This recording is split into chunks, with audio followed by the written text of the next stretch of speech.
असतो मा सद्गमय तमसो मा ज्योतिर्गमय मृत्युर्मामृतं गमय। ओम शांति शांति शांति। पेज नंबर आहे 321। 10वें अध्याय का एक आखिरी पन्ना रह गया है, वो पढ़ लेते हैं और फिर हम 11वें अध्याय पे जाएंगे। कल हमने थोड़ा सा उपनिषदिक फिर से हमने देखा कि कृष्ण कहते हैं कि आई am the seed of the existence. हाँ, तो मैं ही बीज हूँ, मैं ही स्रोत भी मैं ही हूँ, सोर्स भी मैं ही हूँ, सीड भी मैं ही हूँ। वो कहते हैं it is quite a different note from the existential essence pointed out by Sartre, Eckhart, Immanuel Kant, and other Western philosophers. Because of that, different ways of living and different cultures arise. It is a perception of the nature of reality and the character of reality that results in differences in human cultures and civilizations. Here, Sri Krishna tells his friend and student Arjuna that divinity is the existential essence of matter. Matter and spirit have never been separated, and they shall ever remain inseparable. They are together. So, Arjuna, the manifest and the unmanifest, the movable and the immovable, contain the dynamic creativity of intelligence on their basis. चाहे दृश्य हो चाहे अदृश्य हो। Sorry, Krishna कह रहे हैं अर्जुन को, चाहे अस्तित्व में हो या न हो, चाहे परा हो चाहे अपरा हो, चाहे गतिशील हो चाहे बिल्कुल रुका हुआ हो, हर एक चीज में, चाहे शब्द हो चाहे मौन हो, हर एक चीज में आध्यात्म चैतन्य मैं हूं ही हूं, दोनों तरफ मैं ही हूं। ये कृष्णा बार बार कहते हैं उससे। How do I recognise and realise this? आस अर्जुना। हर जगह मैं हूँ, अस्तित्व में भी मैं हूँ, परा में भी मैं हूँ, जहाँ कुछ नहीं वहीं भी मैं हूँ, जो कुछ है उसमें भी मैं हूँ। पर ये हमें महसूस कैसे हो, हम इसको कैसे देखें, कैसे जाने? And as an arrow comes the reply from Krishna. है ना, कैसे लिखती है विमला जी, कहती है तीर की तरह जवाब आता है। जब अर्जुन ये सवाल पूछते हैं तो तीर की तरह जवाब कृष्ण देते हैं। I give you a clue. मैं तुम्हें एक इशारा देता हूँ Arjuna, to recognise me, to identify me, to identify the principle of intelligence, to identify that dynamic energy of creativity. मैं आपको एक क्लू देता हूँ, मैं एक आपको इशारा देता हूँ, ये पहचानने के लिए, मुझे पहचानने के लिए, चैतन्य को जानने के लिए मैं आपको एक क्लू देता हूँ। In every material expression, in every human form, included in the material existence, wherever you come across the stability and sustenance of truthfulness, of truth, wherever you come across awareness that truth is indestructible, life is indestructible, and wherever you come across the benevolence of love, which is the recognition of that truth, of that unity of life, of that principle of Chaitanya, pervading, permeating everything. Wherever you come across these, you can recognize me being there. You can recognize the eloquence of divinity through that splendor. कहते हैं देखो, मनुष्य रूप में आप जहां भी जाओ, कहीं भी, हाँ, अगर तुम्हें स्थिरता और सत्य जहां दिखेगा, जहां पे तुम्हें सत्य दिखता है, जहां पे तुम्हें स्थिरता दिखती है, जहां पे उस स्थिरता में, उस सत्य में तुम्हें प्रेम दिखता है, तो बस समझ लो मैं हूं। Okay, so which is the recognition of the truth of that unity of life, that principle of Chaitanya. Because जहां जहां चैतन्य है, वहां वहां सत्य और प्रेम, ये दो चीजें होगी ही होगी। अगर सत्य है, अगर अगर तुम देख सको कि ये सत्य है, और अगर उस सत्य में तुम्हें प्रेम महसूस हो, और उसमें वही चैतन्य है और वही मैं हूं। All the three may not be existing in one and the same place. they may, but even if you find one of the three expressing or manifesting in the movement of the matter, in the movement of that form, you can be sure that I have expressed or manifested my being. तीनों चीजें कौन सी चीज है? स्थिरता, सत्य और प्रेम। ये एक साथ शायद तुम्हें नहीं मिले, शायद एक आधी चीज इसमें से मिले या दो चीज इसमें से मिले, लेकिन एक भी अगर चीज आपको दिखती है, या तो आपको सत्य दिखता है, या तो आपको प्रेम दिखता है, और या तो फिर आपको स्थिरता दिखती है, तो समझ लो मैं वहां पे हूँ, वही मेरा अस्तित्व है। All things have their life in the divine being, the being of earth, of sun, stars, planets, the being of all the species, human and non-human. They are living because they have their being in the divine beingness. I am the seed of existence. I am the content of existence. My splendor gets manifested. In some manifestation, one aspect is more pronounced. In other manifestation, more than one aspect becomes pronounced. And there are exceptional human beings or material beings where perhaps all the three, Sat, Chit, Ananda, all the three, indestructible truth, Sat, self-awareness, Chit, of that indestructibility, and third, the bliss of love and joy, all these are manifested simultaneously. ये नहीं समझना कि ये तीनों चीजें एक साथ नहीं मिल सकती। ऐसे लोग हैं, ऐसे अस्तित्व है जहाँ पे ये तीनों चीजें हमें दिख जाती है। सत्य दिख जाता है। सत्य कौन सा होता है? जो कभी नहीं नष्ट हो सकता, तो वो सत्य दिख जाता है। उस सत्य की पहचान यानी चित्त है, और ये दोनों के वजह से, सत्य चित्त के वजह से महसूस होने वाला आनंद, ये तीनों चीजें जो भी व्यक्ति में आपको दिख जाए, मैं वो हूँ।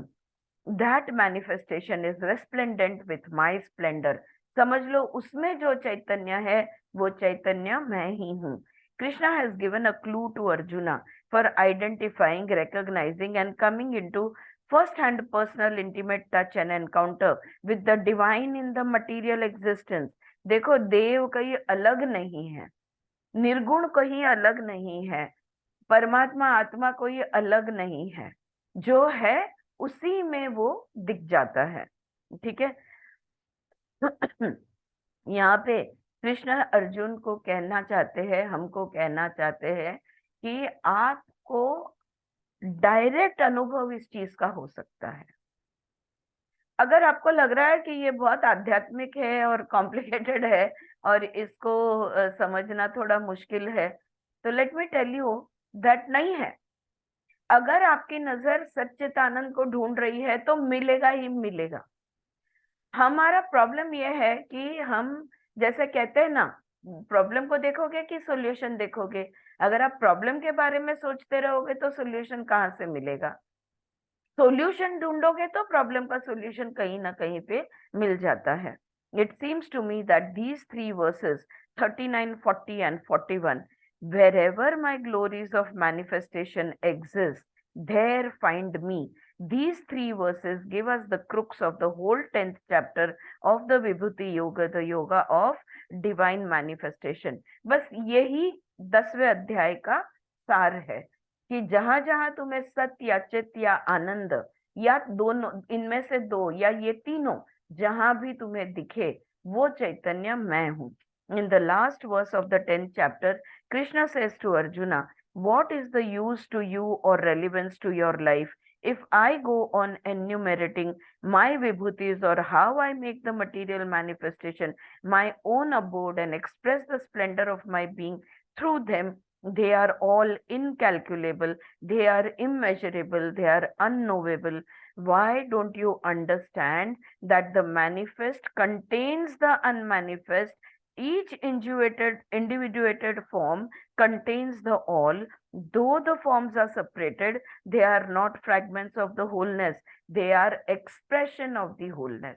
तो कृष्णा कहते हैं अर्जुन को, मैं क्या हूं, मैं कहाँ रहता हूँ, मैं कैसे मिलता हूँ, मेरी खोज में मत निकलो। जहां जहां देखो, सारे सगुण, सारे अस्तित्व में, सारे ब्रह्मांड में मैं तो हूं ही हूं। अगर पूरे ब्रह्मांड में मैं फैला हुआ हूं, तो जो भी वस्तु, व्यक्ति, विषय है, जहां तुम्हें सत्य, चित्त या आनंद या तीनों चीजें मिल जाए, तो समझ लो वो मैं हूं। मैं दिख गया हूं, मैं तो हर चीज में हूं, बट उस चीज से मैं अपने आप को व्यक्त करता हूं। This difference between fragment and expression is to be appreciated very deeply. When there is individuation, there are separate forms. The mountains appear to be separate from the ocean. The trees are separated by their form, but that does not mean that reality is divided. That does not mean that they are fragmented or part of a totality. They are emanation of the wholeness. हमें लगता है पर्वत अलग है, पेड़ अलग है, पक्षी अलग है, प्राणी अलग है, हम अलग है, लेकिन नहीं। हर एक चीज में सच्चित है, और हर एक चीज में जहां जहां सच्चित है, वहां वहां हमें भगवान दिख जाएंगे। As a ray of light from the sun contains the principle of light and enlightens the planet Earth, in the very same way, every manifestation is like a ray from the divinity. जो भी चीज दृश्य बनती है, रूप धारण करती है, हर एक चीज मेरा ही बनाया हुआ है। In the same way, every manifestation is like a ray from the divinity. It originates and it contains.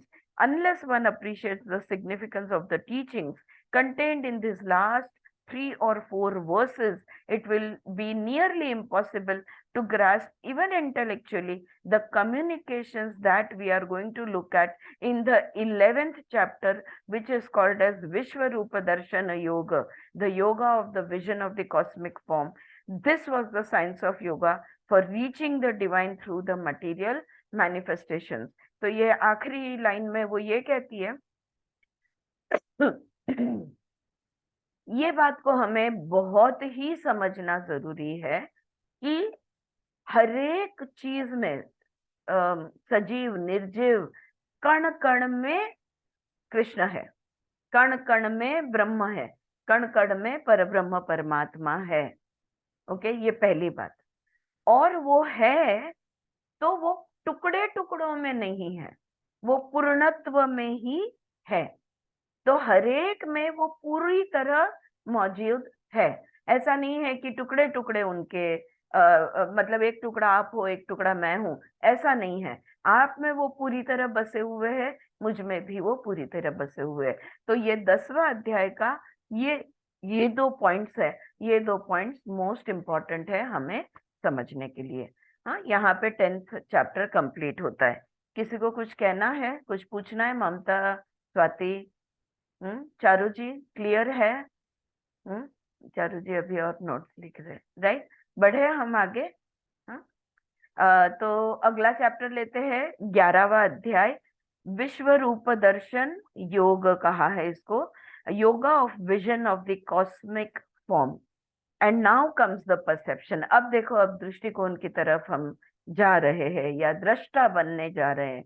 The comprehension and the realisation simultaneously of the manifest and the unmanifest. अब दोनों देखेंगे हम, जो है उसको भी देखेंगे, जो नहीं है उसको भी देखेंगे, अपरा को भी देखेंगे, परा को भी देखेंगे, दोनों देखेंगे हम। Before we take up the verses of the 11th chapter, it would be helpful if we understood the trends that have existed since antiquity in the universe and are noticeable even today in the consciousness of the human species. It is to give more attention, more emphasis on the separateness of form, looking up the separateness of the form as the essence of life, as the essence of existence. देखो, जहाँ पे आध्यात्म, वेद, उपनिषद, षड्दर्शन, ये सब एकता की बात कर रहे हैं, लेकिन हम जो दुनिया में जी रहे हैं, जो हमारा आज का युग है, अब भी इस समय पे जितने आप अलग उतना अच्छा। हाँ, हर एक को, बच्चे को ये सिखाया जाता है कि सब में, सबके बीच में आपने अलग उठ के दिखना है। अध्यात्म में भी, स्पिरिचुअल फील्ड में भी यही, you have to stand out, you have to appear separate, you have to be better, you have to be more this more that. तो मैं आपसे ज्यादा गोरी, आप मुझसे ज्यादा गोरे, वहां से लेके तो हर एक बस व्यक्ति को ये होता है कि नहीं नहीं, चार जन में मैं अलग दिखनी चाहिए. Everyone is more focused on separation rather than unification. This is the point. When you look upon the separateness of the form, say your human body or the bodies of those who are near and dear to you, or your friends or whatever, then you feel that this form and its movement, its preservation is the goal of life. हाँ? मेरी क्या आपकी साड़ी नहीं, मेरी साड़ी से आपकी मेरी मेरी कमीज से आपकी कमीज सफेद कैसी, समथिंग लाइक दैट जो ऐड आता है. क्या होता है की अगर मैं म्हणजे चार चौघींमध्ये मी जरा वेगळी हे जेव्हा जाणवतं ना, तेव्हा आपण सगळी ताकद त्या वेगळेपणाला धरून ठेवण्यासाठी घालवतो.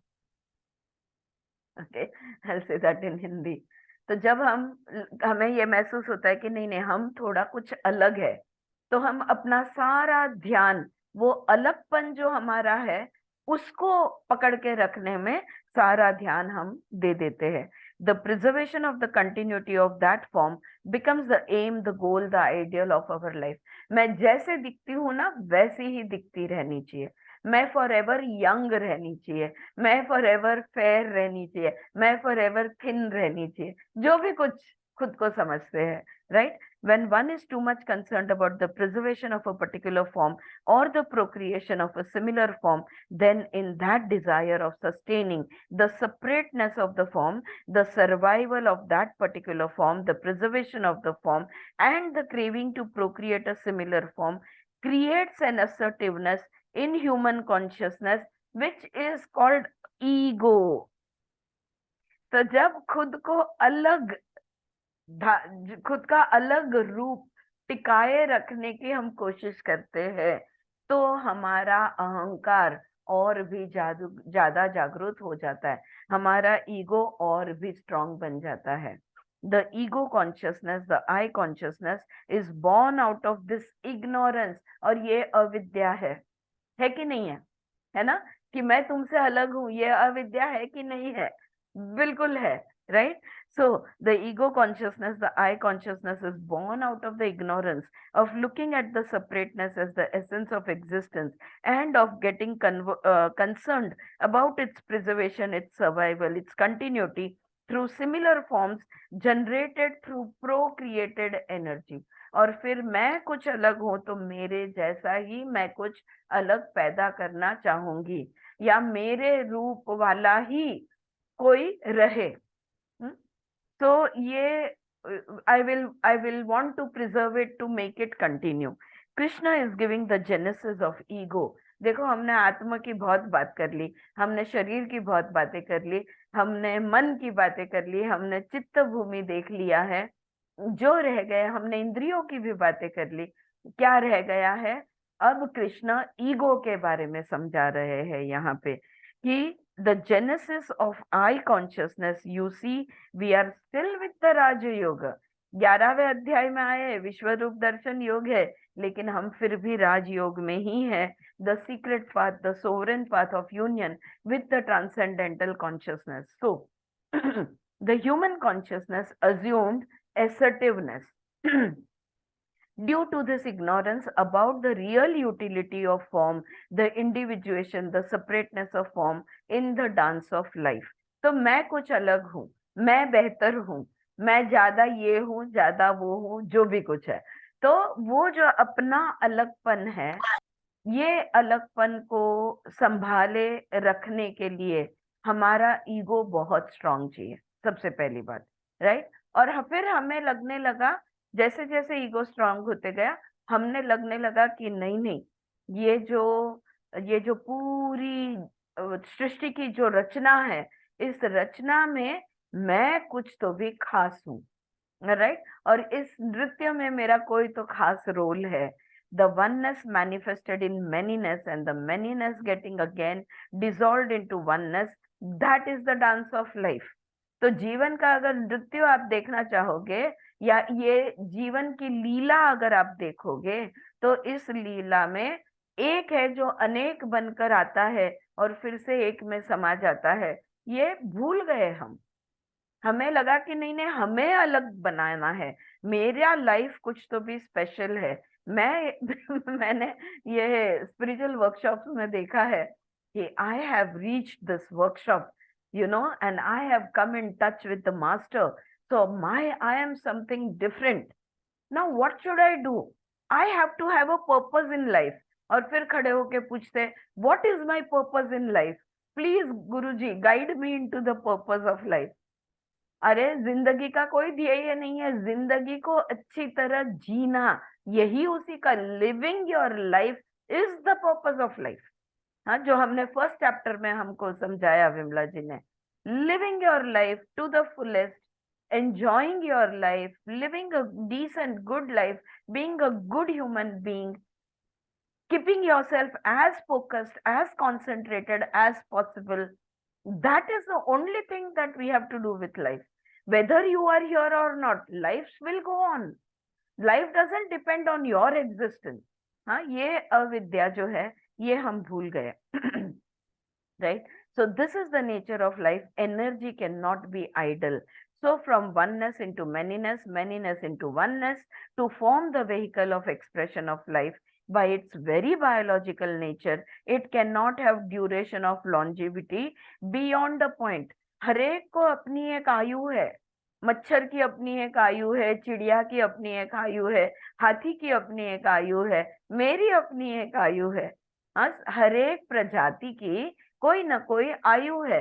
वो आयु जितना जिएगे जिएगे, उसके बाद खत्म है, वो वाली जिंदगी खत्म है, फिर नया रूप ले लेंगे।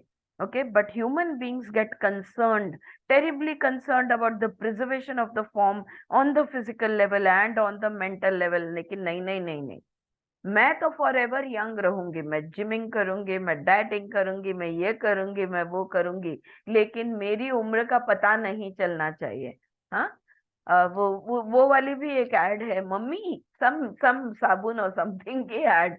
अरे बच्चे की माँ क्या एथलीट नहीं हो संतूर सकती? संतूर। हाँ, Santoor. Right. Right.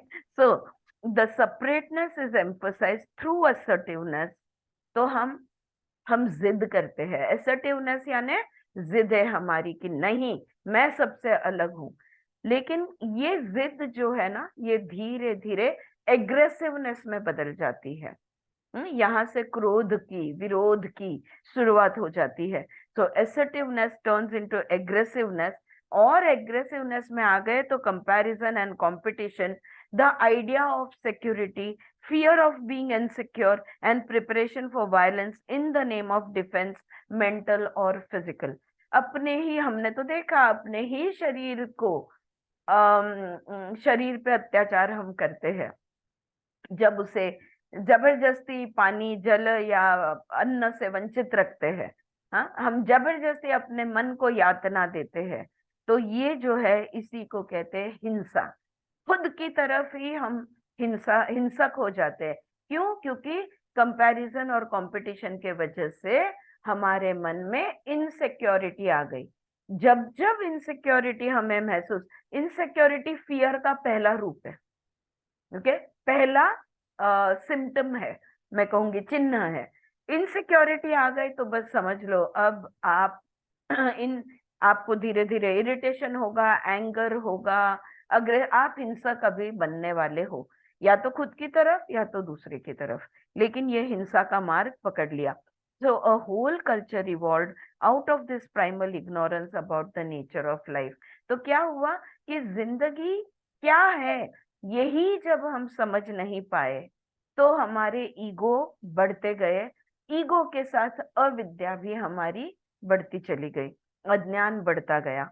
If there is an awareness that the separateness of form is only a vehicle or a medium for expressing the wholeness, is only an instrument of expression, a vehicle of expression, then a culture will not be a way of living will not be based on the preservation and continuity of that separateness।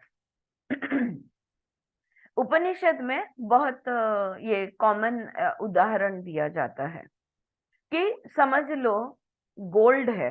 Gold क्या है? Pure consciousness है। लेकिन gold जो है ये अलग अलग रूप लेता है। बैंगल्स बनता है, इयररिंग बनता है, नेकलेस बनता है, अलग अलग अलग अलग अलग रूप लेता है।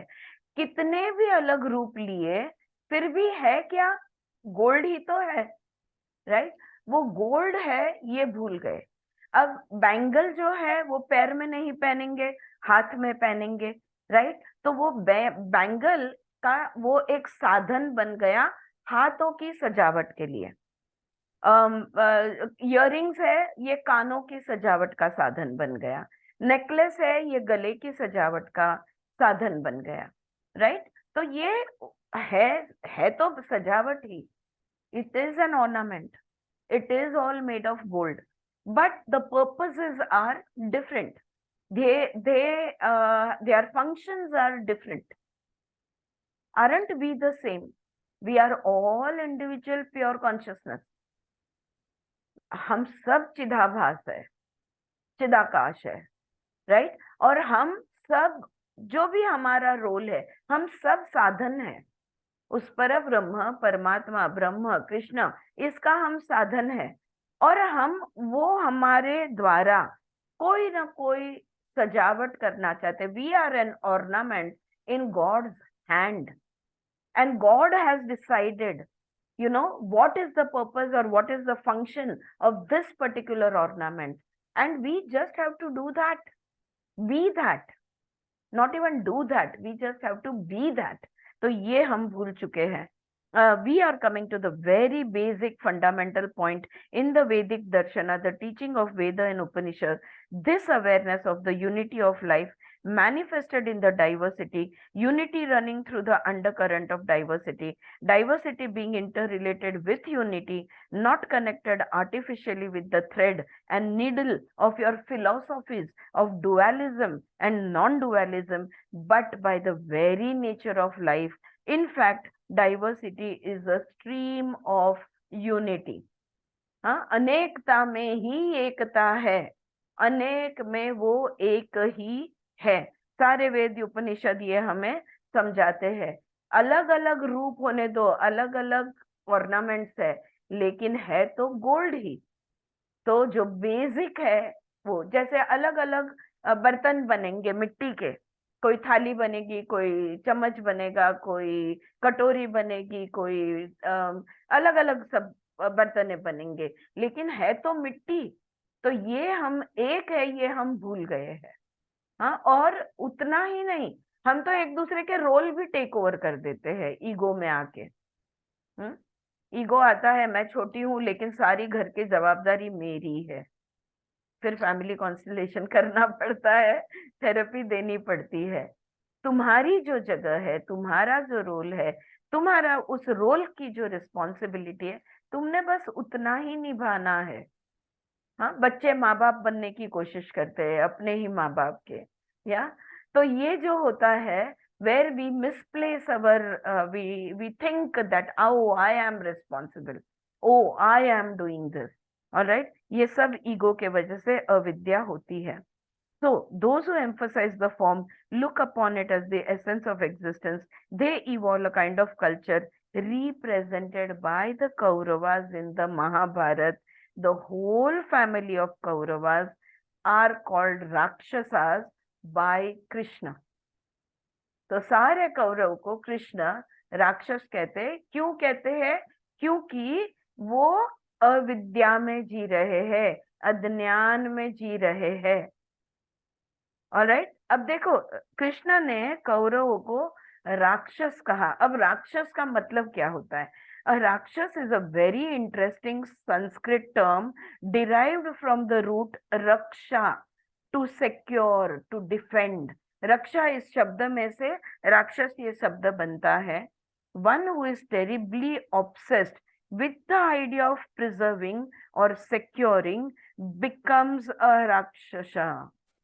इसे कहते हैं राक्षस, जो खुद को और उसकी जो भी वो अपना समझता है उसको वैसे का वैसा रखने की पूरी कोशिश करता है।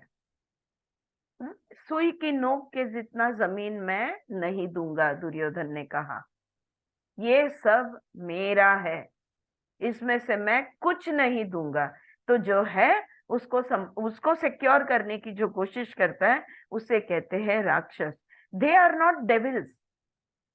हाँ, ये राक्षस यानी क्या बोले, अब मैं डेविल को भी अपनी लैंग्वेज में कोई शब्द मुझे नहीं मिल रहा। अगर मैं दैत्य कहूँ तो भी ठीक नहीं है, अगर मैं दानव कहूँ तो भी ठीक नहीं है। They are not separate species. ये राक्षस कोई अलग कोई प्रजाति के नहीं है, मनुष्य ही है। ठीक है। Evil does not have a separate existence. पाप जो है ना, ये अलग से नहीं अस्तित्व में रहता। evil is the consequence of primal ignorance about the nature of life। अगर जिंदगी को समझ नहीं पाए, अगर जिंदगी की एकता को जान नहीं पाए, तो आप अविद्या में अज्ञान में रहोगे, और उस अज्ञान में से ही ये पाप का जन्म होता है।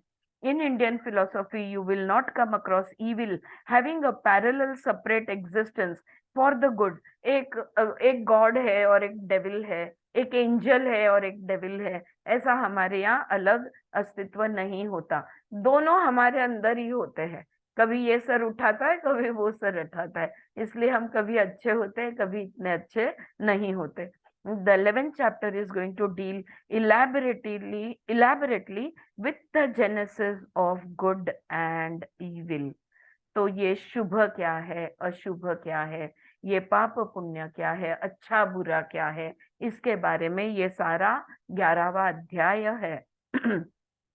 Some are not obsessed with the preservation and procreation of a separate form, but they are concerned, involved, and obsessed with preserving a particular kind of energy expressed through that form. We have looked at the word Rakshasa, those who are obsessed with the idea of security and preservation of the physical form. Their whole psychology, based on that, comes about by being obsessed with the gross physical form। मेरा घर है, मेरी गाड़ी है, मेरा धन है, मेरी वस्तु है, मेरा शरीर है, मेरा कुटुंब है, कुछ भी हो जाए ये सब सेफ एंड सिक्योर रहने चाहिए। हम्म? अविद्या है। बिकॉज लॉ ऑफ कर्मा में जहाँ कॉज एंड इफेक्ट नेवर एंडिंगली चलते रहता है, वहां पे कौन तुम्हें 100% सिक्योरिटी देगा? कौन तुम्हें 100% कह सकता है कि हाँ हाँ, ये ना बिल्कुल ऐसे का ऐसा ही रहेगा? आज जो अच्छा है ना वो जिंदगी भर अच्छा ही रहेगा, कभी बुरा नहीं होगा। आज जो बुरा है वो जिंदगी भर बुरा रहेगा, कभी अच्छा नहीं होगा। कौन गारंटी दे सकता है? हाँ, जहाँ पे वाल्मीकि बन सकता है, वालिया का वाल्मीकि बन सकता है, क्या गारंटी? यहाँ पे किस चीज की गारंटी दे सकते हैं? अशुभव, ये एक शब्द और एक उन्होंने यहाँ पे विमला जी ने लिया है। असु मीन्स प्राण, and the dynamic energy contained in the form related to the potential durability of the form. This prana energy, this vital energy expresses itself. Some are concerned with the continuity of that energy, longevity of the expression of that energy through a particular form. So these are the two. The one is concerned and obsessed with the particular form, and the other is concerned and obsessed with the particular expression of energy। यहां से आता है तो बस आता ही रहना चाहिए। हाँ? ये जो आना है कोई भी चीज का होने दो, ये कभी रुकना नहीं चाहिए। Again no guarantee, right? तो कोई रूप को संभाले रखने की कोशिश करते रहता है अपनी अविद्या में, अज्ञान में, और कोई वो जो भी प्राप्त हो रहा है, जो भी मिल रहा है, जो भी आ रहा है, बस वो नेवर एंडिंगली जिंदगी भर आते ही रहना चाहिए। हाँ, ये एक दूसरा भाव होता है, तो असु भाव, असु यानी प्राण। लेकिन प्राण वो जो जीवात्मा है, अगर कोई चिड़िया है, अगर कोई मछली है, अगर कोई पौधा है, अगर कोई प्राणी है, अगर हम है, हम सब में प्राण शक्ति कार्यरत कुछ समय के लिए रहेगी, और सबका समय अलग अलग है। अगर वो चिड़िया चाहे कि वो इंसान जैसा लंबा जिए, तो क्या अब ये होने वाला है? तो प्राण शक्ति खुद को व्यक्त करती रहेगी जब तक कि है। All right. You know, the organized religions are very much concerned with the preservation and continuity of a particular kind of energy manifested through their way of living. It is not so much a concern for the preservation of houses, machines, money. The first variety is concerned obviously with that, with the gross, but the second variety is concerned with the subtle, the energy aspect of the matter. और देखो, अगर आपको लगता है कि चीज, वस्तु, धन, दौलत, इन चीजों के बारे में ही, इन चीजों को ही हम हमारे नाम पे लिखा पढ़ी करके, लीगल पेपर्स बना के, रजिस्ट्रेशन, स्टैम्प ड्यूटी वगैरह वगैरह सब कुछ करके, हम बस ये मेरा ही हमेशा के लिए रहे, ये हम जो करने की कोशिश करते हैं, तो सिर्फ स्थूल लेवल पे ये नहीं होता, सूक्ष्म लेवल पे भी यही होता है। हरेक चाहेगा कि वो जो सिखा रहा है, या वो जो मार्ग, योग मार्ग है, आध्यात्मिक मार्ग पे चल रहा है, उस आध्यात्मिक मार्ग के जो भी नियम है, जो भी आइडियाज है, जो भी संकल्पना है, ये संकल्पना कभी नहीं बदलनी चाहिए। क्या ये पॉसिबल है? जैसे जैसे वक्त गुजरेगा, जैसे जैसे समाज बदलेगा, जैसे जैसे संस्कृति बदलेगी, प्रकृति बदलेगी, धर्म नहीं बदलेगा। या नहीं बदलना चाहिए? बिल्कुल बदलना चाहिए, है कि नहीं? मैं जानती हूँ कि कुछ जैन धर्म के लोग हैं यहाँ पे, पर मैं ये शेयर करना चाहूंगी कि जब मैं मेरे past life regression therapist course के लिए गई, तो वहां पे दो साध्वी भी थी सीखने के लिए आई हुई। ऑलराइट। और वो उन्होंने हमारे साथ शेयर किया कि हमें एरोप्लेन में ट्रैवल करना अलाउड नहीं है, इसलिए उस धर्म से कुछ लोग अलग हो गए। कंप्यूटर चलाना अलाउड नहीं है, प्लेन में ट्रैवल करना, कार में ट्रैवल करना अलाउड नहीं है। तो वो जमाना था जब ये धर्म की निर्मित हुई, कि तभी पैदल ही सब चलते थे। लेकिन ये कब बन गया कि पैदल के अलावा कोई और मार्ग से आप चल नहीं सको? ये कब बन गया? राइट। तो जमाने के साथ तो वो बोले हमारे में से थोड़े लोग हम अलग हो गए हैं, हम प्लेन ट्रैवलिंग भी करते हैं, हम कोर्सेज भी करते हैं, हम ग्रुप इवेंट्स अटेंड करते हैं। तो कुछ कुछ चीजों में हमने लिबर्टी ले ली है, कुछ कुछ चीजों में। हाँ, हमारा अन्न, व्यवहार, मेडिटेशन, ये सब हम प्रेयर, जो भी कुछ है वो वैसे ही मेंटेन करते हैं। लेकिन ये कुछ कुछ चीजें जमाने के साथ चलना तो होगा ना। तो ये बात यहाँ पे हो रही है कि सूक्ष्म स्तर पे जो बदलाव होना चाहिए, वो भी बदलाव होना चाहिए ना। उसको ऐसे ही पकड़ के रखने की आप कोशिश करोगे तो कैसे चलेगा? राइट नाउ, ये बस एक उदाहरण, हर धर्म सुंदर है। मैं सिर्फ एक उदाहरण के तौर पे ये मेरा जो पर्सनल एक्सपीरियंस था शेयर की। तो उदाहरण इस चीज का कि सूक्ष्म स्तर पे भी जो जैसा है उसको हम पकड़ के रखने की कोशिश करते हैं। Krishna is pointing out that if there is ignorance about the following 3 points. देखो, कृष्णा कह रहे हैं 3 चीजें हैं जिसके बारे में अविद्या या आप अज्ञान में रहोगे। एक, that divinity is the seed of all creation. अगर आप नहीं जानते कि ये देवत्व जो है यही बीज है, और एक ही बीज में से ये सब कुछ आया है। आप कहो मैं क्रिश्चियन, मैं कहूँ मैं मुस्लिम, कोई और कहे मैं हिंदू, कोई और कहे मैं नहीं।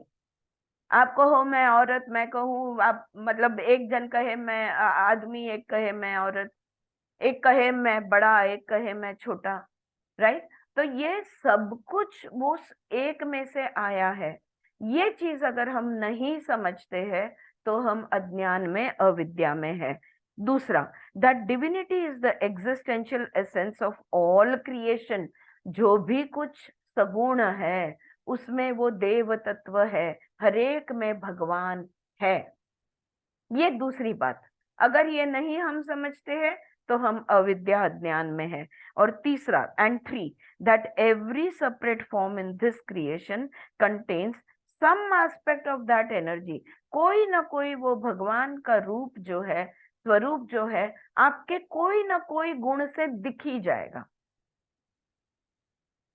कोई टेररिस्ट है जो अपनी आइडिया के लिए या अपनी मान्यता के लिए लोगों को मारने के लिए भी तैयार है, लेकिन अगर वो देख ले कि किसी कुत्ते या बिल्ली को कोई तकलीफ दे रहा है तो उसे सहन नहीं होता, तो वो उस प्राणी को बचाने के लिए जान लगा देगा। या किसी ने भी, कोई भी अगर प्राणियों को तकलीफ दे तो उससे सहन नहीं होता, तो उसी टेररिस्ट में क्या ये भगवान का रूप नहीं बना? हरेक में कोई ना कोई वो गुण है जो देव तत्व को लग के है, जो देवत्व दर्शाता है। ये गुण हरेक में है ही है। ये तीसरी बात हमने समझनी है। If these three things are not understood, then what you call evil comes about. अगर ये तीन चीजें नहीं समझ में आई आपके, तो फिर आप हिंसक बनोगे, आप दुष्ट बनोगे, आप बुरा करोगे। Evil can be out of fear. अब क्यों हम बुरा कब करते हैं, हम गलत काम कब करते हैं, हम बुराई, जब हमें डर है किसी भी चीज का, और आउट ऑफ एग्रेशन, या हमें किसी चीज का क्रोध है। क्रोध क्यों होता है? Out of too much obsession with self defence, out of jealousy, competition, urge to dominate and convert others to your way of living. तो क्रोध और हिंसक हम कब बनते हैं? जब हमारा दृष्टिकोण लोग नहीं अपनाते, तो हमें गुस्सा आता है। All this comes about, evil originates from primal ignorance। अगर आप किसी चीज को बुरा कहते हो, दुष्ट कहते हो, तो ये दुष्टता हमेशा अविद्या और अज्ञान में से निर्माण होती है। दुष्टता का जड़ अविद्या है। Okay, there is another trend noticeable in the human species since antiquity, and this trend would be there as long as the human species inhabits the planet। मनुष्य का और एक गुण है जो पता नहीं कितने युगों से है, और हम जब तक मनुष्य है तब तक ये गुण रहने वाला है। They are not so much concerned or obsessed with the form, with matter or particular expression of energy manifested through that separate material form। They are aware that there is one in all and the all is contained in one। They are aware of that, so their handling of the form and their handling of the energies in their body and outside of them is not for the preservation of the form, but for the preservation of the awareness of the unity of life। और तो मनुष्य में एक गुण और है जो हमेशा था, कहीं ना कहीं, और हमेशा रहेगा, कहीं ना कहीं वो जानता है कि देव तत्व उसमें है। तो वो इस शरीर को जीवित रखने में प्रयास नहीं करता, पर अपने अंदर की का देवत्व जो है, इसको संभालने का वो प्रयास जरूर करता है कि मेरे अंदर का भगवान जो है, इसको मैं संभाल के रखूं। They want to preserve the truth. ये जिंदगी की सजगता में जीते हैं, ऐसे लोग जो है ये जिंदगी की सजगता में जीते हैं। They want to preserve the truth, the unity through their awareness.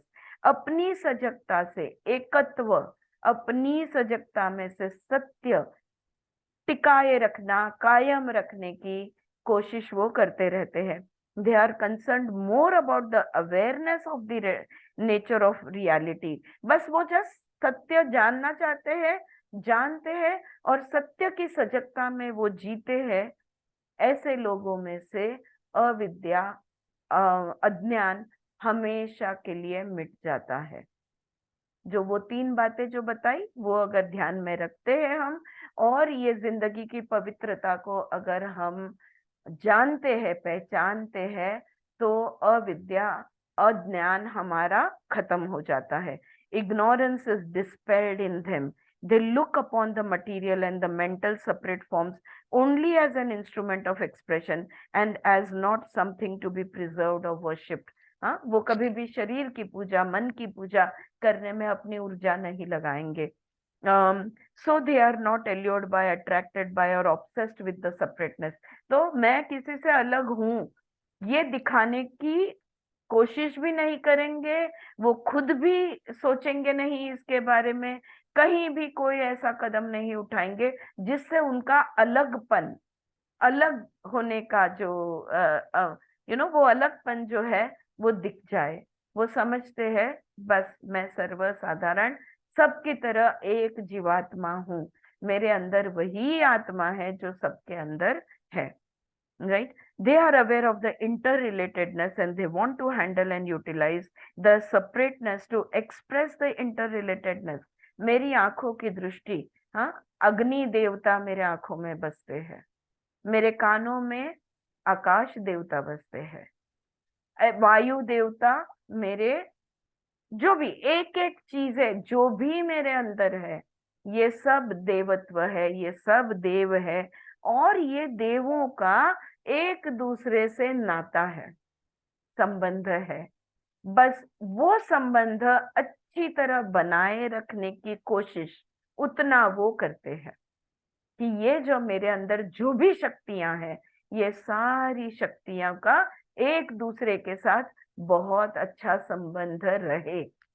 अगर मेरे दिमाग और मेरे पेट का अच्छा संबंध है तो मेरा पेट मेरे दिमाग को बोलेगा ओके, अभी खाना खाने का टाइम हो गया है, अभी भूख लगी है, अभी आप अन्न, आंखों को बोलेगा, तो दिमाग आंखों को बोलेगा देख जरा कहाँ पे अन्न दिख रहा है, फिर आंखों को दिखेगा तो आंख फिर हाथों को बोलेगा कि वो अन्न को उठा और ग्रहण कर। तो ये सारी शक्तियां जो है, ये शक्तियों का जो संबंध है उसको टिकाने की हम कोशिश करेंगे। They want to express the wholeness of life, the unity of life, और हर एक चीज हमारे लिए बिल्कुल शुभ, बिल्कुल पवित्र बन जाएगी। तो हम जो भी करेंगे ना, बस वो देव तत्व को ख्याल में रख के करेंगे। So matter and mind, the physical frame and mental frame, become instruments for manifesting the unity, the wholeness, the indivisibility of life. This trend is a homecoming trend. Though through their awareness, they want always to be united with the source of creation. कभी नहीं भूलना चाहती मैं कि मैं उस ब्रह्म का, उस परब्रह्म परमात्मा का साधन हूँ। उसने में ये रूप लिया हुआ है, मैं कुछ भी नहीं हूँ। ये मेरा शरीर उसका घर है, राइट। और जो भी कुछ मेरे माध्यम से होता है वो उसकी सजगता में रखूंगी, क्योंकि मेरे माध्यम से वो देव जो है खुद को दर्शा रहा है। He is expressing himself through me, through my body, my mind. Everything that I do, every small little thing, I will do it with reverence. I will do it with due respect. I will do it with complete awareness, right? The others are going out for that source of unity, enchanted by the manyness, the manifestations, preserving them, holding them. It is an outgoing way. The evil is in moving away from the source in awareness. The good is homecoming, being aware of the unity and the wholeness. देखो कितना simple है। देव क्या है और दानव क्या है, चलो दानव ही बोल देते हैं। गुड एंड इविल का डिफरेंस यहाँ पे बता रहे हैं। गुडनेस जो है ना वो दिल से आता है, अंदर की चीज है।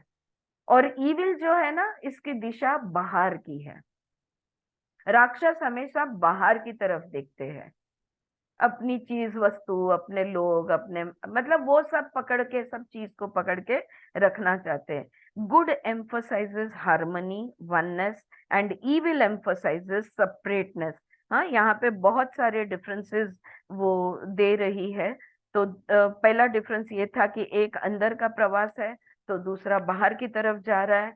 अच्छाई जो है, good emphasises harmony, oneness, and evil emphasises separateness. अच्छाई जो है कहते हैं आ जाओ, तुम और मैं एक ही हूँ, हम समा जाते हैं, हम सब एक है। और जो जो दुष्ट है वो कहेगा नहीं नहीं मैं अलग हूँ।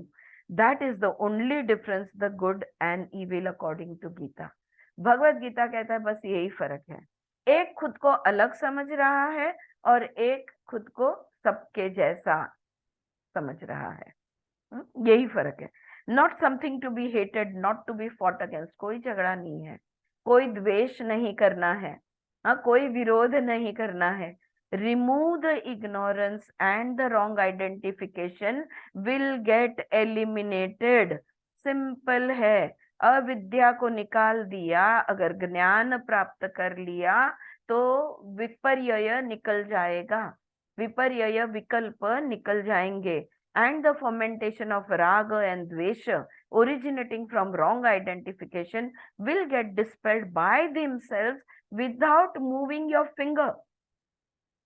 एक उंगली उठाने की जरूरत नहीं है, कुछ करने की जरूरत नहीं है। बस अगर विकल्प और विपर्यय से हम निकल गए तो राग द्वेष में कभी भी नहीं पकड़े जाएंगे। अटैचमेंट एंड हेट्रेड, एवर्जन, ये दोनों चीजों में कभी नहीं हम पकड़े जाएंगे। ऑलराइट, द फंडामेंटल अविद्या, इग्नोरेंस, हैज टू बी डिस्पेल्ड। हाँ, और हमने तो देखा अविद्या, अस्मिता, राग द्वेष, अभिनिवेश। तो अस्मिता, राग द्वेष, अभिनिवेश कहाँ से जन्मे हैं? अविद्या में से ही जन्मे हैं। सारी चीजों की जड़, सारी बुरी चीजों की जड़ अविद्या है। सारे अच्छा कहाँ से आता है? विद्या में से, यानी प्रज्ञा में से या विवेक ख्याति में से, जैसे पतंजलि कहेंगे। Right, so the fundamental avidya has to be dispelled. So the genesis of ego or I consciousness, obsessed with the idea of security and fear of being eliminated, has been pointed out to us। तो ego जो है ना, ये हमेशा security को ढूंढता है, एक। और दूसरा, उसे हमेशा डर होता है कि मुझे मिटा देंगे या मैं मिट जाऊंगा। ये दो चीजें जो है, ये ईगो की आई कॉन्शियसनेस को लेके होती है। Yoga is practical psychology for you and me.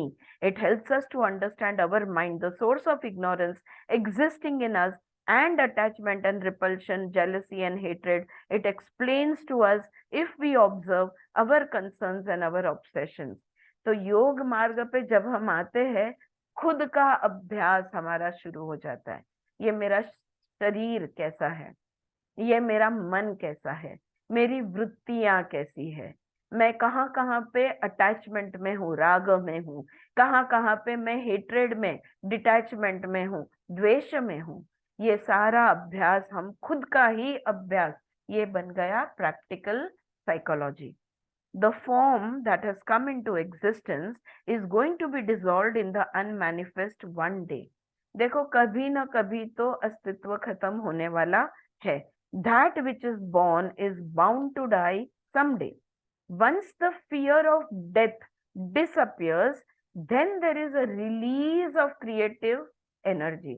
जब तक मृत्यु का भय है, तब तक हमारे अंदर की जो पोटेंशियल है, जो क्षमता है, जो कैपेसिटी है, ये पूरी तरह से हम बाहर नहीं ला पाएंगे। इसके लिए अभिनिवेश होना बहुत जरूरी है, यानी मृत्यु का भय, अभिनिवेश होना नहीं, अभिनिवेश निकल जाना, मृत्यु का भय चला जाना बहुत जरूरी है। Once the fear of death disappears, then there is a release of creative energy। It is fear which blocks the flow of healing or creative energies in the body and mind। शरीर में, मन में अगर कोई अंतराय है, अगर कोई ऑब्स्टेकल है, अगर कोई बाधा है, तो वो ये डर है। ये डर ही है जो हमें निरोगी नहीं होने देता। ये डर ही है जो हाइपोथायरॉयडिज्म कंटिन्यूस रखता है। ये डर ही है जो डायबिटीज को कंटिन्यूड रखता है। कहीं ना कहीं भय है खुद के मन और शरीर को लेके, जिसके वजह से कहते हैं शरीर का हर एक सेल, हर एक पेशी 7 साल में रिप्लेस हो जाता है। कोई भी पुराना सेल नहीं बचता। 7 साल में हर एक पेशी रिप्लेस हुआ है, फिर रोग क्यों नहीं चला जाता? अगर मैं हर 7 साल बाद एक नया शरीर धारण किए हुए हूं, तो मुझ में से रोग 25 साल, 30 साल, 35 साल, 50 साल क्यों टिक के रह रहा है? राइट, ये भय है, डर है, फियर है, जो उस चीज को वैसे ही कायम रखने की कोशिश करता है और सक्सेसफुली रखता भी है। It is the idea of security and preservation which creates a non-verbalized inhibition in your being। मैं क्यों नहीं रह सकती? मैं आपके साथ जैसी हूँ, वैसे ही मेरे घर वालों के साथ, वैसे ही मेरे काम वालों के साथ, वैसे ही मेरे बॉस के साथ, वैसे ही मेरे माँ के लोग के साथ, वैसे ही मेरे पति के लोगों के साथ ससुर मतलब ससुराल में भी मैं वैसे, मैके में भी मैं वैसे, मैं वैसी ही क्यों नहीं रहती? हर जगह पे अलग अलग क्यों व्यवहार मैं करती हूँ, अलग अलग सोचती हूँ, अलग अलग बिहेव करती हूँ, क्यों ऐसा मैं करती हूँ? राइट? क्यों इट इज, तो इनहिबिशन तो यही है, ये अविद्या जो है, यही अज्ञान जो है, वो मुझे अलग अलग रूप धारण करने लगाता है। अगर ये अविद्या अज्ञान जो है, जो डर है, जो भय है, अगर इस डर को हटा दूं तो मैं रहूंगी। कहाँ भी जाऊं, जहां भी जाऊं, जैसे भी जाऊं, मैं रहूंगी। All right. Do you see the blockages in the path of creativity flowing like a blood stream in the body? खून जैसे शरीर में बहता है और उसके अंदर ब्लॉकेजेस आ जाते हैं, आपको सबको पता होगा ना, कितना फेमस है एंजियोप्लास्टी। ऑलराइट। तो जैसे ये होता है, उसी तरह हमारे अंदर की जो क्रिएटिविटी है, इसमें जो है ब्लॉकेजेस आ जाती है। The blockages do not originate outside of you. कोई बाहर से ब्लॉकेज नहीं आया हुआ है।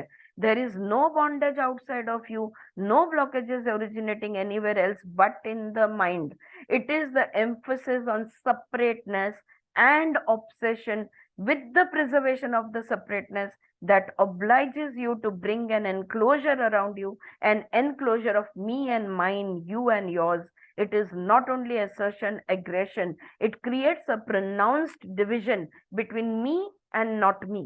The enclosure resulting in a kind of isolation, and suffering arises out of that non-verbalized sense of isolation and loneliness, etc. मेरा बिजनेस अगर 500 करोड़ का है, तो वो 499 करोड़ पे नहीं उतरना चाहिए। एक सिंपल एग्जाम्पल। तो ये मेरा है, उसको बनाए रखने की कोशिश में मैं क्या करती हूँ? मेरे दीवारें खड़ी करती जाती हूँ। आई क्रिएट फेंसेस, और फिर अकेलापन महसूस होता है, फिर बात नहीं कर सकते, ये अकेलापन बोल नहीं सकते, और उसी भय के वजह से ब्लॉकेजेस। सुन रहे हो? कुछ कहना चाहते हो? क्या बात समझ में आ रही है? हाँ, द कनेक्टिविटी ऑफ सेपरेटनेस। मैं अलग, आप अलग, मैं और मेरा, आप और आपका, इसको कायम रखने की जो जो तकलीफें हम उठाते हैं, उसमें से हम अकेले पड़ जाते हैं। और उस अकेलेपन में ही, आइसोलेशन में, लोनलीनेस में ब्लॉकेजेस क्रिएट होती है। दीवारें खड़ी कर दी, फ्लो बंद हो गया। वो भाईचारा, वो प्रेम, वो स्नेह, ये सारा दोस्ती, भाई क्या बोलते हैं, बंधन भाव, हाँ, भाई बंध जो हम कहते हैं ना, फ्रेंडशिप, ये सब कुछ ब्लॉक हो जाता है, और फिर अकेला पड़ जाते हैं। The genesis of good and evil, the obsession with separateness of forms and characters have to be appreciated rather deep. और खुद को दूसरे से कौन से स्तर पे अकेला कर दिया है, सेपरेट कर दिया है, अलग कर दिया है, इसको देखने की जरूरत है। कौन से लेवल पे ये सेपरेटनेस हम रख रहे हैं? If this point has been made sufficiently clear, let us proceed. Now, we begin with the 11th chapter, whether it is a part of the original Gita or whether it has been added on later. Okay? कुछ कुछ लोगों का ये मानना है कि भगवत गीता जो है, ये सिर्फ 11 या 12 अध्याय की लिखी गई थी, और बाकी के अध्याय जो है वो कुछ शतकों के बाद ऐड किए गए हैं। लोगों ने बाद में इसको ऐड किया है। जो 12 अध्याय है, यही ओरिजिनल गीता है। तो चलो, 11वां अध्याय जो है, इसको हम देखते हैं। जो ओरिजिनल गीता का, चाहे वो ओरिजिनल गीता का भाग हो या ना हो, okay, There are portions in the Gita which one feels as incongruous, sometimes superfluous with the main teachings of the Gita, but they have been there for hundreds of years, and no commentator has ever talked about this possibility which I talk about. So we will go through the chapter. हाँ, उनका यहाँ विमला जी का थोड़ा सा अलग कहना है। उनका कहना है अगर आप लिखाई देखो, भगवत गीता की लिखाई देखो, तो वो जो स्टार्टिंग के चैप्टर्स है ना, उसका जो बोलने की रीत, शब्दों का उपचार, वो जो श्लोक जो लिखे गए हैं, तो बाद के श्लोक उस श्लोक को मैच नहीं होते। ये उनका, हम कहते हैं ना लिखाई अलग है। अगर मैं कुछ लिखूं, समझो मैंने एक अपने अपने दिल से कोई तो भी विषय को लेके, अगर मैंने समझो एक आधा पेज कुछ तो भी लिख दिया, और बाद में मैंने सुचित्रा को दे दिया, ओके चलो अब आगे का आप लिखो, तो मेरी लिखने की जो शैली है और सुचित्रा की जो शैली है, इसका डिफरेंस तुरंत ध्यान में आ जाता है। राइट? तो बस ऐसा ही कुछ है, ऐसा विमला जी कह रही है भगवत गीता में। But I do feel about the whole of the 11th chapter that it feels like an addition. Vimala ji कह रही है 11वां अध्याय ऐसे लग रहा है कि बाद में लिखा गया है, किसी और ने लिखा है, ये ओरिजिनल 10 अध्याय को मैच नहीं करता। It has a different quality and texture to its content than the other chapters. उसका थोड़ा रूप रंग उसका अलग है। It could be that people living in the tropical country like India had and have a different psychological makeup, temperament, and they need elaboration. They need materialization of truth in gross forms. They want instances. They want everything to be perceived through their senses, to be named and identified. This may have made the author elaborate also upon elemental factors which feel to be unnecessary for the celestial music of the Gita. तो ये जो कृष्ण भगवान ने जो गाना गाया है, ये जो गीता गाई है, उसमें इस पॉइंट पे आके और समझाने की कोई जरूरत है नहीं। लेकिन शायद हमारे उस समय में ऐसा, या उसके बाद के समय में ऐसा वक्त आया होगा जब लोगों को जरा ज्यादा समझाना पड़ रहा होगा, तो वो ज्यादा समझाने के लिए ये बाकी के अध्याय लिखे गए हैं। Now after hearing in the 10th chapter that divinity is the seed of all creation, is the existential essence of creation, etc., Arjun is saying, can I see the splendor of your cosmic existence in your cosmic body, containing all the manifestation, in the oneness of your being, containing the manyness? Can I see that Krishna in your physical body? I would love to see that if it is possible. तो 10वें अध्याय में जब कृष्ण कहते हैं कि मैं ही वो बीज हूँ, मैं ही वो सोर्स हूँ, स्रोत हूँ, तो अर्जुन कहते हैं क्या आप जो कह रहे हैं कि सब कुछ जो है वो भी मैं हूँ, जो नहीं है वो भी मैं हूँ, तो क्या आप आपके इस शरीर के अंदर उस चीज का मुझे दर्शन आप दे सकते हो? क्या आप मुझे आपके अंदर की ये चीज दिखा सकते हो? पूछ रहा है। You see, the question itself drags you down from the level which you had reached in the previous chapter. I hope Suchitra, Swati, and Mamta, you all are listening to this. कि यहाँ तक हम पहुंच गए, हम परब्रह्म परमात्मा तक पहुंच गए। कृष्ण कह रहे हैं मैं ही बीज हूँ, मैं ही सोर्स हूँ, और फिर कोई बच्चे की तरह ऐसे पूछेगा क्या कि अब दिखाओ। ऑलराइट, इसलिए वो कहती है कि एक्चुअली भगवत गीता वहां पे खत्म हो गई, और अब लेकिन लोगों को देखना है। लोग चाहते हैं कि उनको भौतिकता में चीजें दिखे, विजुअल्स चाहिए लोगों को, ब्रेन कैच नहीं करता।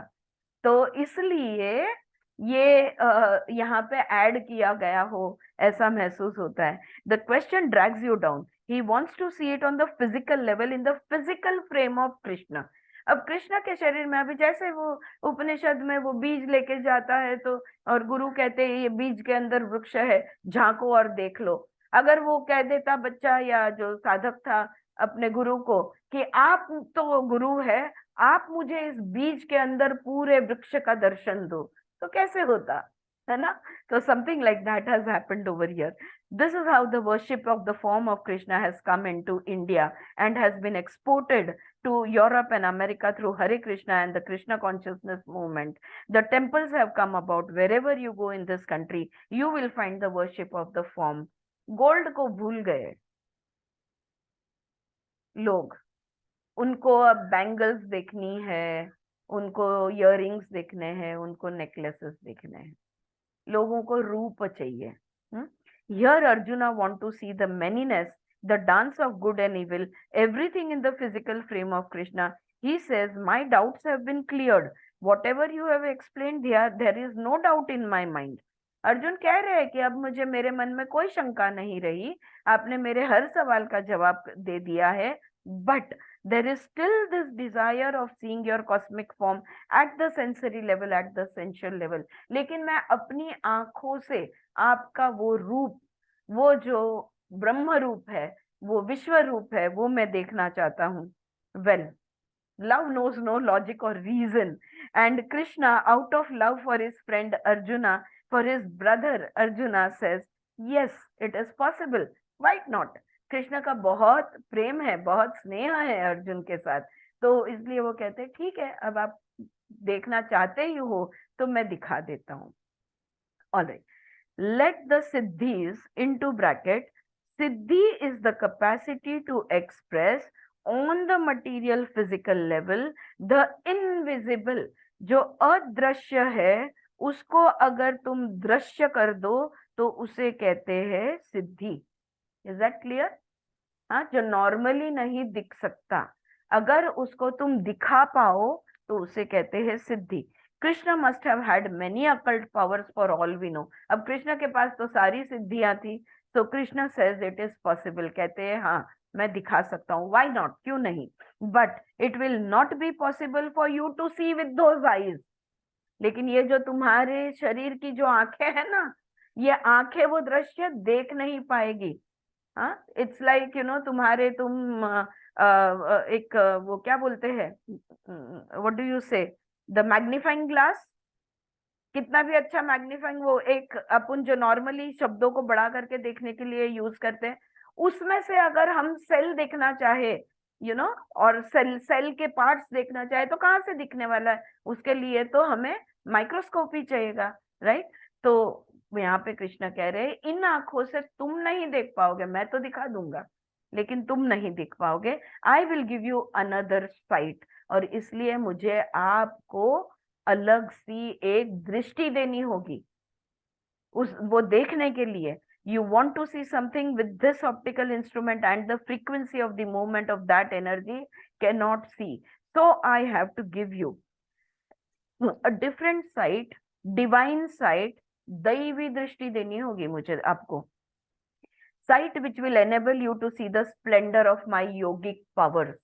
तो ये जो मेरे पास योग विद्या है, इससे जो मैं विराट रूप आपको दिखाने जा रहा हूँ, आपको आप देखना चाहते हो, आपकी नॉर्मल आंखों से आप नहीं देख पाओगे, इसलिए मैं आपको दिव्य दृष्टि देता हूँ. And then the small frame of कृष्णा's body gets enlarged. His feet are on the earth, his head touches the sky. It is in an enlarged, magnified body now. And Arjuna sees the Pandavas, Kauravas, he and his brother, his army, the Kauravas, their army, all in the body of Krishna fighting with each other.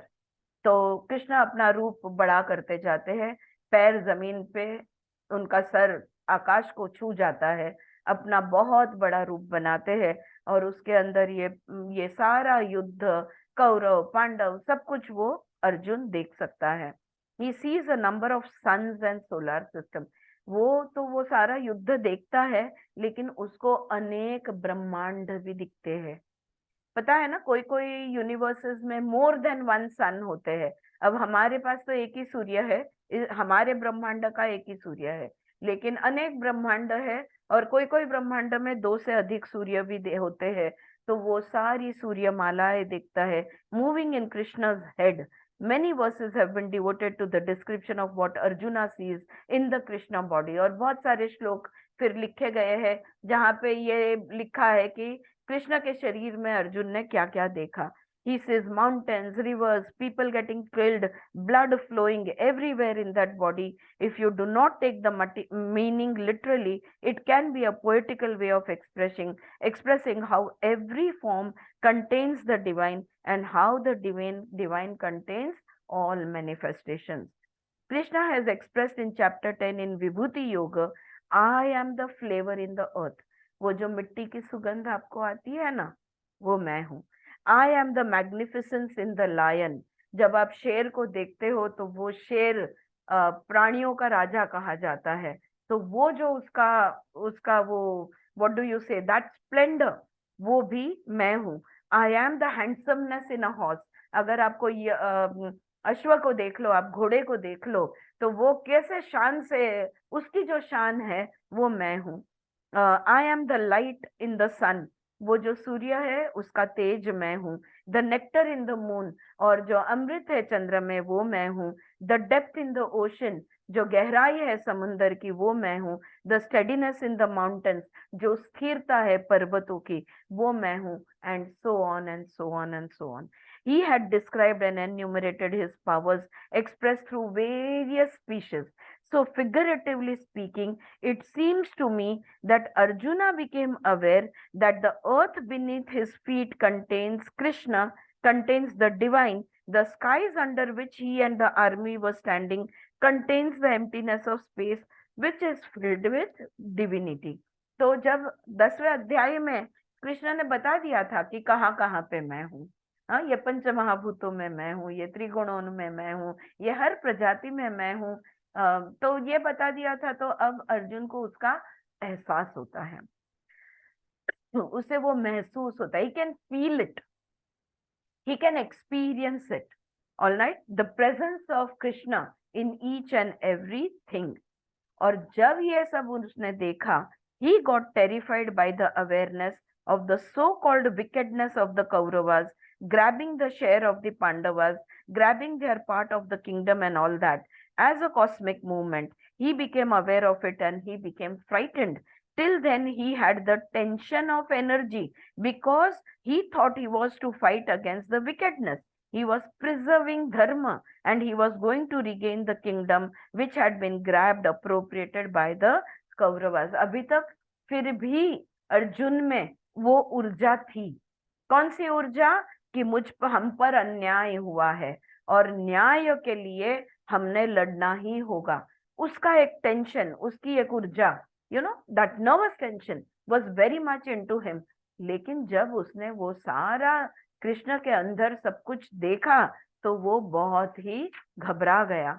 But now he sees the difference between good and evil, the bad and the good is due to ignorance by the Kauravas of the real purpose of life. लेकिन अब उसे ये भी ध्यान में आया कि कौरव के अंदर जो अज्ञान है, जो अविद्या है, कौरव जो नहीं समझ पा रहे कि जिंदगी क्या है, जिंदगी की रीत क्या है, उसी के वजह से वो दुष्ट बनते हैं. ओके, जिसके पास विद्या है, जो समझ पाता है, वो अच्छा बनता है. Good and evil. The goodness of the Pandavas is only the recognition of the purpose of life. न कौरव बुरे हैं और न ही पांडव अच्छे हैं. कौरव अज्ञानी है, पांडव ज्ञानी है. पांडव को जीवन का ध्येय समझता है, जिंदगी जीने का नाम है, ये उन्हें समझता है, इसलिए वो अच्छे हैं.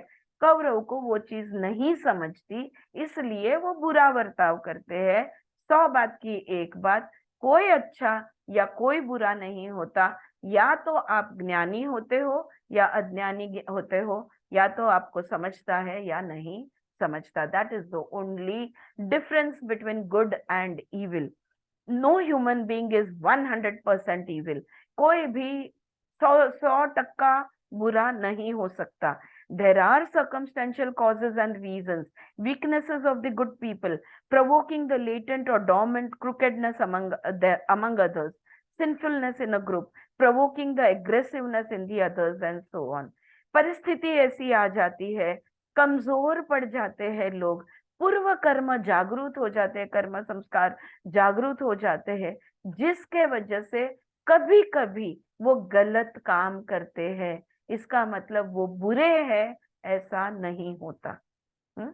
कोई भी 100% बुरा या 100% अच्छा नहीं होता। हर बुरे इंसान में कोई ना कोई अच्छाई होती है, हर अच्छे इंसान में कोई ना कोई दाग होता है, चंद्र पे भी दाग है। I am not here to elaborate upon the whole psychology and philosophy of how evil comes about in a collective form in social order. But it seems to me that Arjuna must have seen the essence of Krishna's teachings. He got frightened when he got sight of the omnipresence, omniscience, omnipotence of the divine. Krishna ने कहा मैं तो कण कण में हूँ, लेकिन जब कण कण में वो दिव्य वो देवत्व दिख गया तब वो बहुत घबरा गया। As an idea the intellect appreciates it.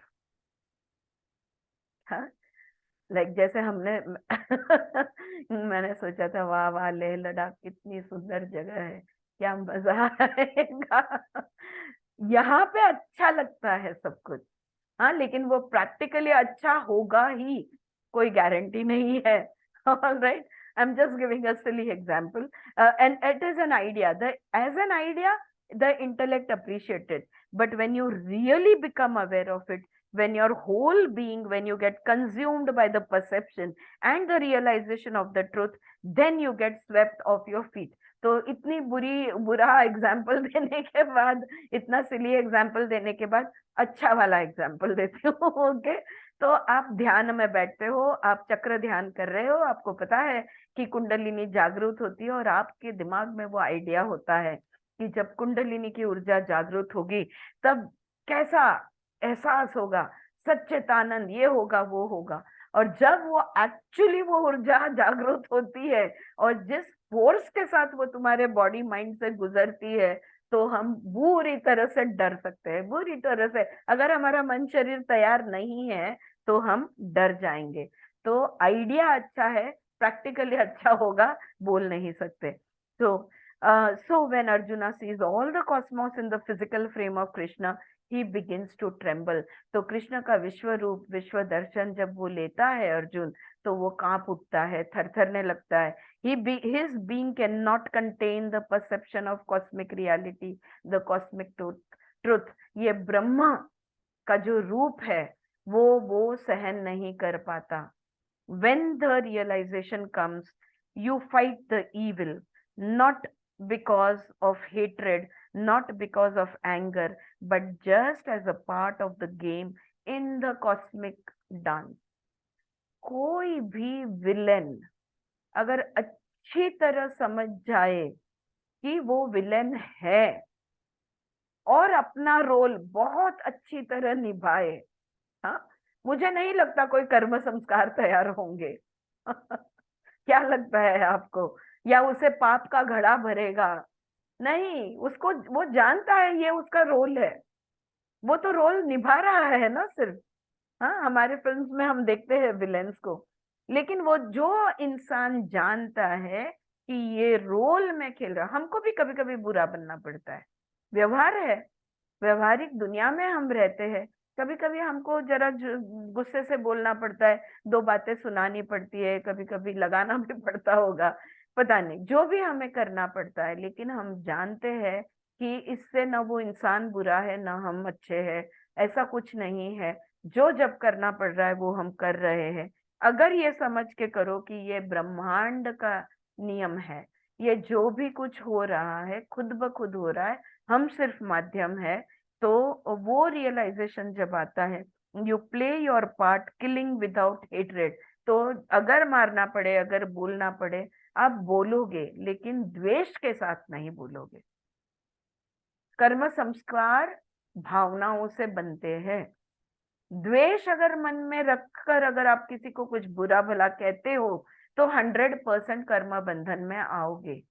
लेकिन कोई मन में द्वेष नहीं है, लेकिन अभी थोड़े दो कड़क शब्द बोलने की जरूरत है, इसलिए बोल दिया, पर उस इंसान के लिए आपके मन में कोई द्वेष नहीं है।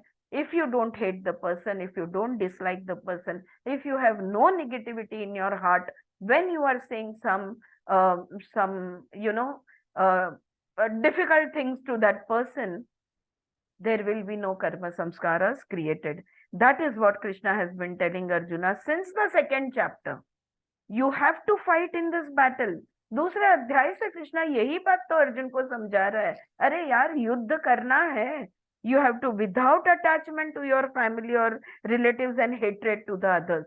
इसलिए नहीं करना कि मेरे अपने मुझे बहुत प्यारे हैं और ये कौरवों से मुझे बहुत द्वेष है, गुस्सा है, इसलिए नहीं. बस तुम्हारा अभी वो रोल है, तुम वो अब ग्रुप लीडर बने हुए हो और तुमने वो रोल निभाना है. If you can fight without hatred, without attachment, then you have lived the dharma, you have fulfilled the spiritual purpose for which you were born. लड़ो, जरूर से लड़ो, लेकिन मन में द्वेष रखकर कभी नहीं. ऑलराइट. और जिनके मन में द्वेष और ये सब भय और डर और ये सब चीजें होते ही ना, मैंने देखा है जब इनको गुस्सा आता है तो वो सिर्फ बड़बड़ बड़बड़ नहीं करते, उनको रोना आ जाता है, कुछ कुछ तकलीफें होती है. तो those feelings are very much in every cell of your body. If you have to say some strict things, you go ahead, say it. Even if you have to be rude, but not with hatred.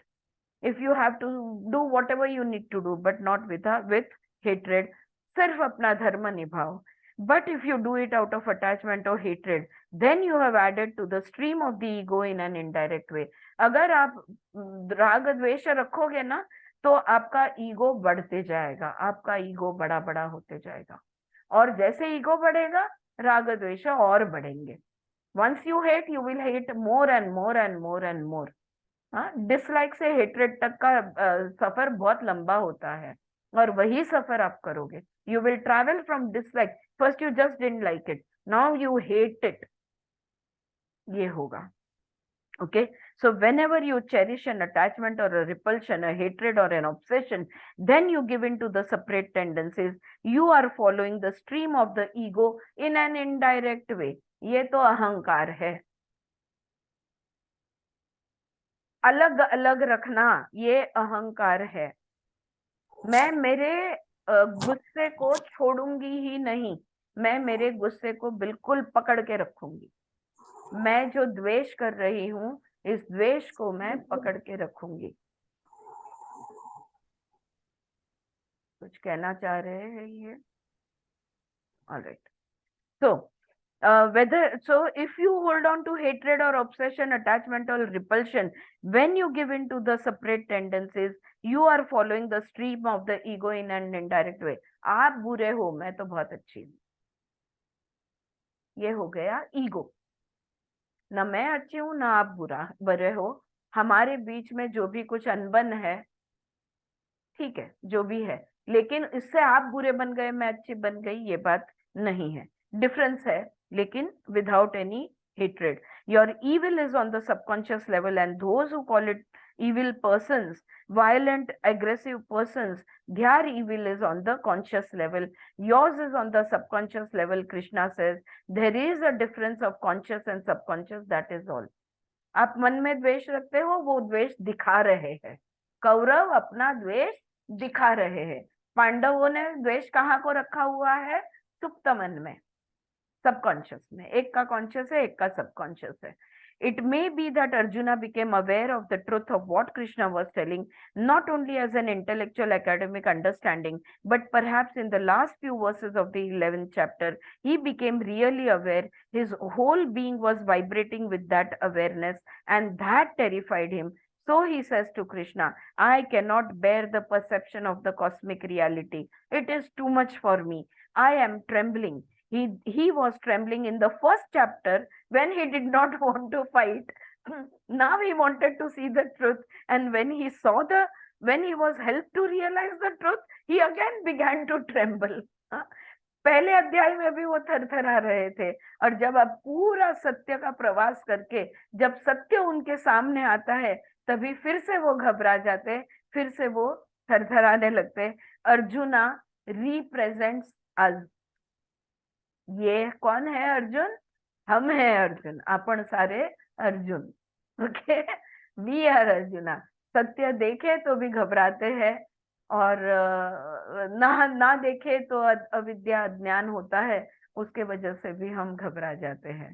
तो we are all Arjun. He says to Krishna, please gather all this manifestation of your siddhis. Please do appear to me again as your. मुझे आपका विश्व रूप नहीं देखना है, बस हो गया. आप मेरे मित्र, आपका जो ओरिजिनल कृष्ण का रूप है उस रूप में चले आओ. My illumined friend in your physical frame of Shri Krishna, not this Krishna.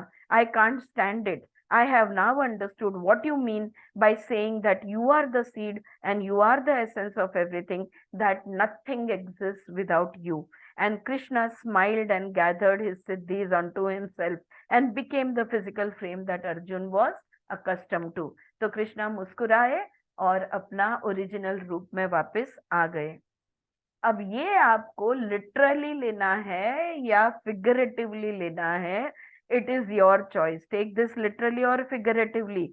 Literally, there is personification of divinity and the worship of divinity in the human form, be it of Krishna, Buddha, Ramakrishna, Ramana, or whatever, looking upon that form exclusively as a manifestation of divinity, or figuratively to indicate that every form is an incarnation of the divine. दो तरह से आप इस चीज को समझ सकते हो. किसी एक इंसान में, जैसे कि रामकृष्ण परमहंस है, रमन महर्षि है, बुद्ध है, कृष्ण है, इनमें वो अवतार जिसको हम कहेंगे, तो ये जो विश्व रूप जो है वो मनुष्य रूप में आ सकते हैं. अगर आप इस तरह से समझना चाहो तो ठीक है, वरना दूसरा भी आप समझ सकते हो. और figuratively to indicate every form is an incarnation of the divine, कि यही भगवान हरेक में समाये हुए है. One can choose the impersonal, non-personal content of truth and reality, or one can accept the manifestation localized in one human being and worship it. It is up to the individual. आपकी मर्जी, आप किस तरह से इस विश्व रूप दर्शन को लेना चाहोगे. I am concerned with understanding the truth and sharing it with you. लेकिन ये सब मेरा काम नहीं है. मेरा काम एक है कि सत्य जो मुझे समझा है वो मैं आपके साथ बांटू, उस सत्य के बारे में आपको बताओ. For me the wholeness of life is worship through the quality of your own act of living. किस तरह से आप जीते हो सुबह से लेके शाम तक, रोज की जिंदगी में जो भी आप करते हो, किस तरह से करते हो, उसी में ये सत्य दिखेगा. मैं इन्हें ये समझा है, विमला जी कह रही है, कि जिंदगी के बोलने, चलने, उठने, बैठने, देखने, समझने, हर चीज में अगर तुम ये सत्य के साथ जी सकते हो, तुम विराट रूप में रह सकते हो. That is the only worship. For me, the wholeness of life is worshipped through the quality of your own act of living. That is the only worship I know. मेरे लिए कोई मंदिर, मस्जिद, कोई रूप में मैं नहीं मानती. मेरी तरह अगर आप भी न मानते हो तो सत्य को जानो, इस जिंदगी के सत्य को पहचानो. तुम्हारे हर कदम पर, तुम्हारे हर शब्द में, तुम्हारे हर व्यवहार में ये सत्य दिखना चाहिए. The quality of your living, the texture of your actions, the state of your consciousness in the moment of your relationship, that is worship for me. आपके संबंध कैसे है, किस तरह के आपके संबंध है, आपका जीवन कैसा है, किस तरह की का जीवन आप जीते हैं, बस इसी में यही मेरे लिए पूजा है, यही मेरे लिए अर्चा है, पूजा अर्चा आप जो भी समझो.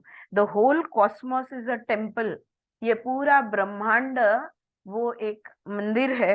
And wherever and whatever exists in flesh and blood of the divinity, but I do not say that you should take the interpretation this way or that way. पर इसी तरह से आप देखो, मैं बिल्कुल नहीं कह रही हूँ who am I, मैं कहने वाली होती कौन हूँ. I am only opening for you the different ways of understanding the 11th chapter. 11वें अध्याय को हम अलग अलग तरह से कैसे समझ सकते हैं, बस इतना ही मैं आपको समझाना चाहती हूँ. आप विराट रूप, आप भगवान को मनुष्य रूप में देख सकते हो, या मूर्ति में भगवान का रूप देख सकते हो, या तो दोनों को भी छोड़ दो. अपने हर हालचाल में आप इस भगवान का, इस सत्य का इस पर ब्रह्म परमात्मा का रूप समझकर हर एक चीज आपकी सुबह से शाम जो भी करो, मैं भगवान हूं तो मैं कैसे करूंगी? हाँ, अगर मेरे अंदर देव है, आत्मा है, तो वो कैसे बोलेगा? ऐसे बोलेगा? ऐसे बिहेव करेगा? नहीं। तो वो देवत्व आप आपके हर क्षण में प्रकट कर सकते हो या दिखा सकते हो या जी सकते हो। बस मैं इतना ही कहना चाहती हूँ, आप जो जिस तरह से लेना चाहो लो। I think we will stop over here. तो ये 11वां अध्याय को उन्होंने ओपन कर दिया यहाँ पे और बेसिक समझा दिया। बहुत छोटा है अध्याय, ये जस्ट 2 पेजेस। कल पढ़ते हैं अपन। कल ये अध्याय पूर्ण होगा और हम लोग फाइनल चैप्टर की तरफ चलेंगे। योगा ऑफ डिवोशन, भक्ति योग, फाइनली। राइट। बिकॉज वो जो ईश्वर प्रणिधानाद्वार जो है ना, वो नहीं होगा जब तक पूरी तरह से समझदारी नहीं आ जाएगी।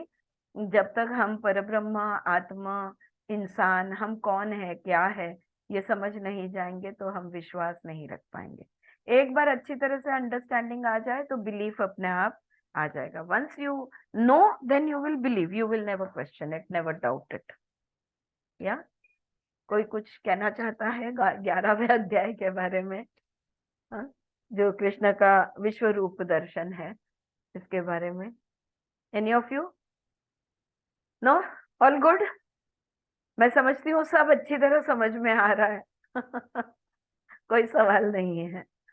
All right, then we will stop here and I will see you tomorrow. Thank you very much.